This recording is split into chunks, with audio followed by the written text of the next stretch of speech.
it's really a bigger platform. I think if California can't save the world, I don't know who can these days in terms of. That's an interesting thought. Why? What? I've never heard that before. And what makes you say if California can't save the world, then who can? Like what? Yeah. Why do you say that? That's interesting.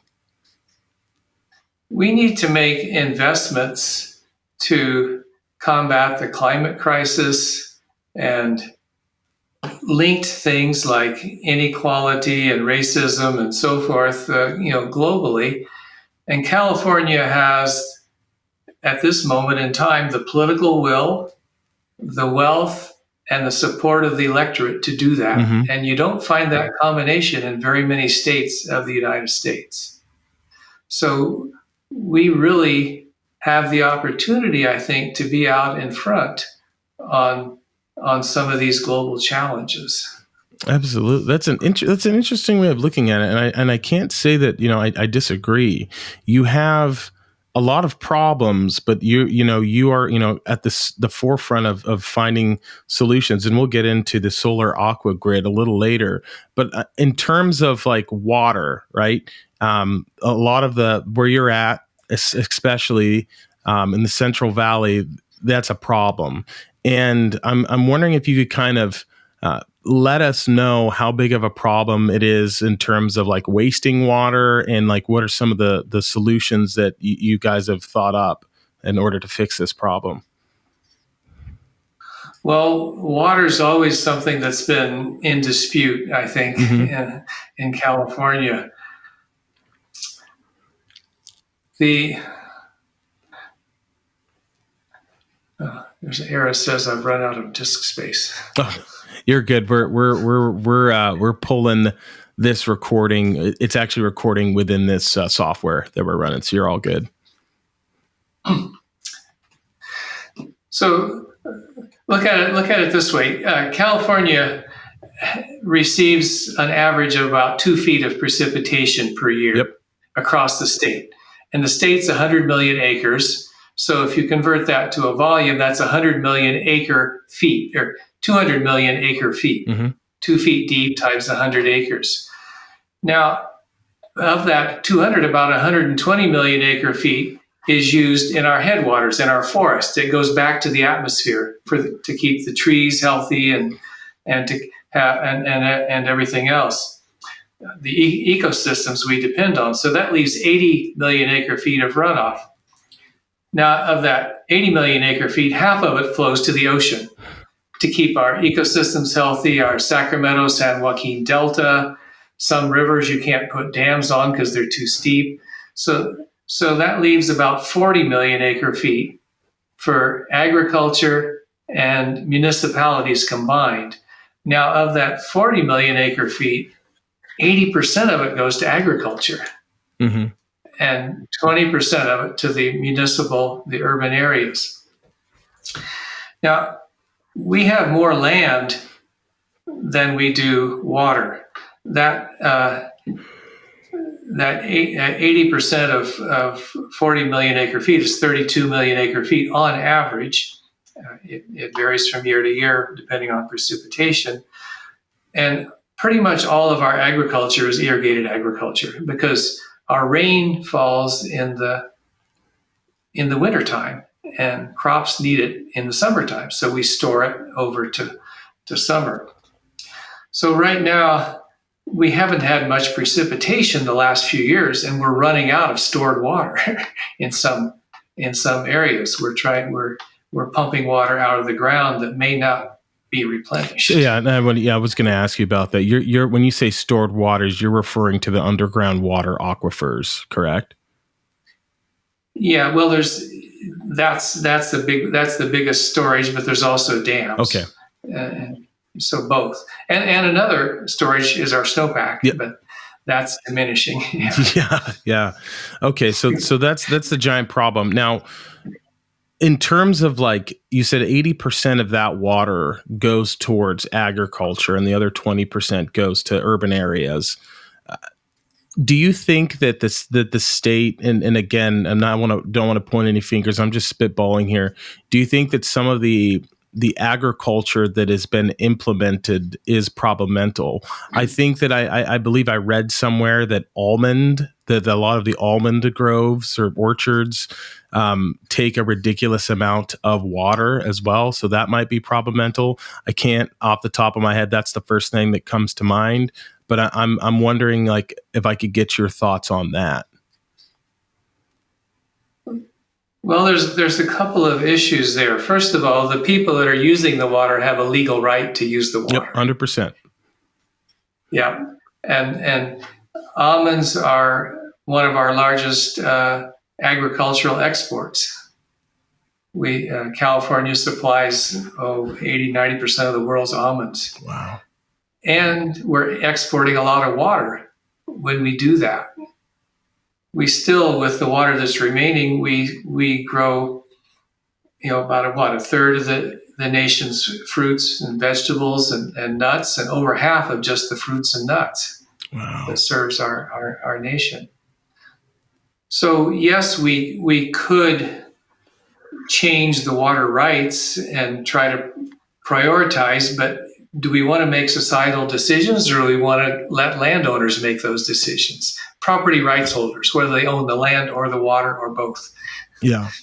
And I don't have no comment there, because I'm going to definitely side with individual liberty and whatnot. But it is an interesting thought process, or an interesting thought that in your opinion, is that a large portion of the problem is that we might not be growing the most suitable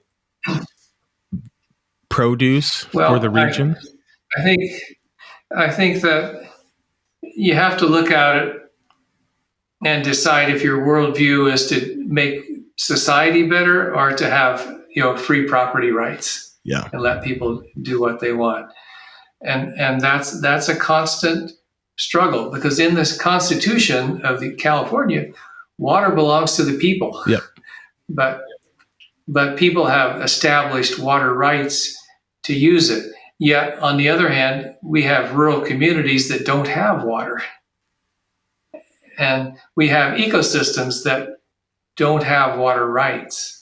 So there's a societal interest that's not being met. Yeah. With the current system. Man, we got into the weeds real quick. We start talking about this is something though that is important, because it's not something for where I live, the region I live in. Water's not really an issue, right? It might be at some point in time, God willing. That doesn't, I don't live through that, and no one else does. But that's not something that I think about in terms of where I live. But like, where there's a scarcity of water, that's getting very, very complicated, because you don't want to infringe on someone's liberties, right, and their ability to make a living. Yet, like, if this resource runs out, then no one can live there, and things get real ugly really, really quick. And then, you also said something that I thought was pretty profound, is the ecosystem also is being denied. And if your ecosystem crashes, then not a lot of people can live there. And,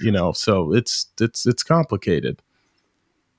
Well, I think what you're getting at a really good point, that, society as we know it depends on having healthy ecosystems, biodiversity, and so many things we depend on to make life the way it is having healthy ecosystems. And globally, in the United States and California, there's now this 30 by 30 initiative to set aside 30% of our land and coastal waters for its biodiversity value by 2030.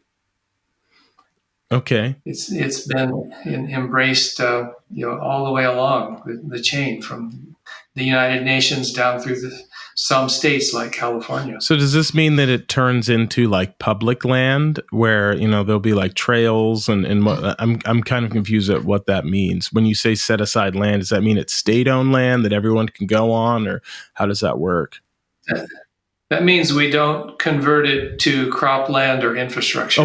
Okay, sweet. So it's a protected area then. All right, much like Yellowstone. Yeah. And you may graze cattle on it or something like that, but you're not doing row crops or something. Yeah, because that's we that's a reoccurring theme on some of our bummer casts is when we start talking about the lack of how we I can't think of the word right now, but monocrop agriculture and how we don't do crop rotations and we grow large like hundreds of miles, maybe that's let's say thousands and thousands of acres of soy and all these things that just strip the soil of all of its value.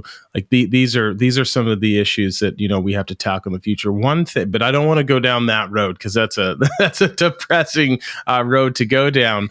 But one of the things I did want to ask you, and this is a bit controversial, is what are your thoughts on dams? Because dams are, some people view them as a necessary evil, and other people view them as like the worst thing ever in terms of like destroying fisheries and whatnot. Like I feel like when we were first building dams in this country, I don't think we really considered or had the foresight to see the havoc that would have on some of the fisheries and the salmon runs. I think that there was another big.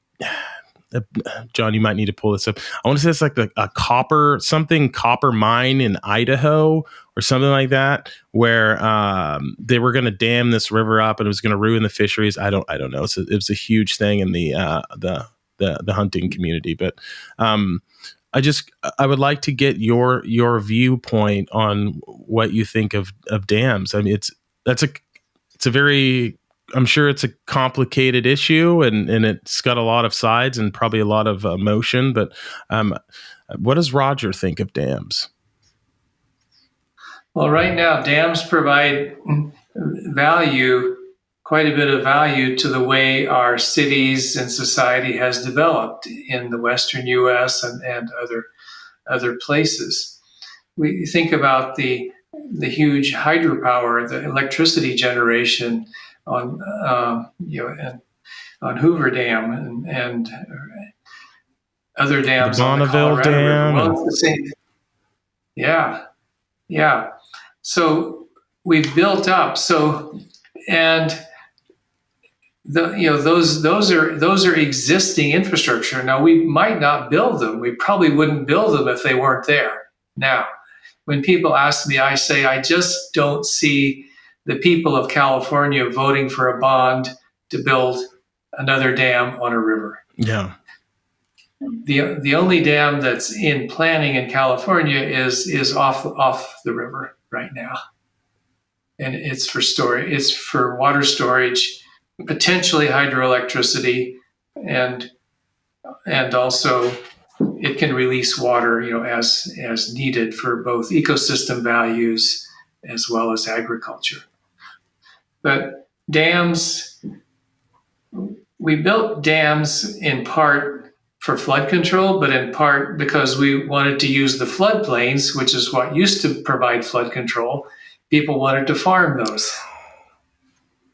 So there were really very strong special interests that wanted to develop the land that were advocates for these dams, and they got the support of enough people that they got Congress and the state legislature to put the money up front to build these dams and do the engineering on them. And then they got the water rights to use the water from the dams. So they're there, and we're making the best use of them that we can. Yeah. All right, I'm picking up what you're putting down there. Okay. So it's fun. It's funny how that works, isn't it? Yeah, I mean, at this point, it would cost a lot of money to remove dams. There are 4 dams that are supposed to be removed on the Klamath River next year, and they, at this point, it costs more to operate them than to remove them. They're not making money for anybody. Oh, really? Yeah. I sometimes think about more people are switching over to electric automobiles because of the price of gas. And I think that we're only going to see the demand for electricity. But I recently had an interesting conversation with someone that works for a utility company that deals in power, and he mentioned that a big problem that we're going to see is, since people are going to be charging their cars, the demand for electricity is about to go up, and we might not have enough electrical power on the grid to support that. And that's something that I don't think a lot of people are talking about and foreseeing, but I definitely would love to know if that's a conversation that's going on in some of your circles. Well, it definitely is. And the state of California has projections for how much more electrical capacity and how much more electricity we need to generate to meet the 2030 goals and 2045 goals and so forth of the state. Yet they don't have a firm plan to get there. I know how we could get there. Okay, I'm all ears. Are you ready? I know how we can do it. No problem, no questions asked. Now there's a minor cost. Nuclear energy. Okay. I want to get your thoughts on this. I feel like we already have the solution. Nixon had an initiative to have 500 nuclear reactors built across, and I know it seems crazy, but we're working on getting a nuclear engineer that has designed a new type of reactor to where it self-contains if it were to malfunction, so there wouldn't be barely any issues of nuclear waste. And I just wonder, in the circles that you run in, is this something that people are considering? Because there's been a lot of advancing in this, and I think that as we shift away from fossil fuels, because nuclear fusion with ITER, we've had some experts on here to talk about that. That's whether that goes, fusion is feasible. I believe it is, but it's not there now, and not at the speed that we need it. So I'm thinking that the only real solution that we have would be nuclear, but it has such bad press. And I wonder if this is something that in the circles that you run with that you guys are discussing. Well, it does come up sometimes in a couple of contexts. And going back to my student days when I was studying economics, I did take besides engineering, I took a degree in economics along the way. And for decades, we looked at the literature, and for decades, the U.S. had no new orders for nuclear power plants because they just don't pencil out in the market. Mm-hmm. Now, there's multiple reasons for that, but one big reason, a couple of big reasons. There's huge capital investments. And you've got to tie up quite a bit of capital to get there. And second, we still don't have a good way to dispose of the waste from the current technology that's out there. And that's a societal cost that not many people are willing to bear. They don't want it in their backyard.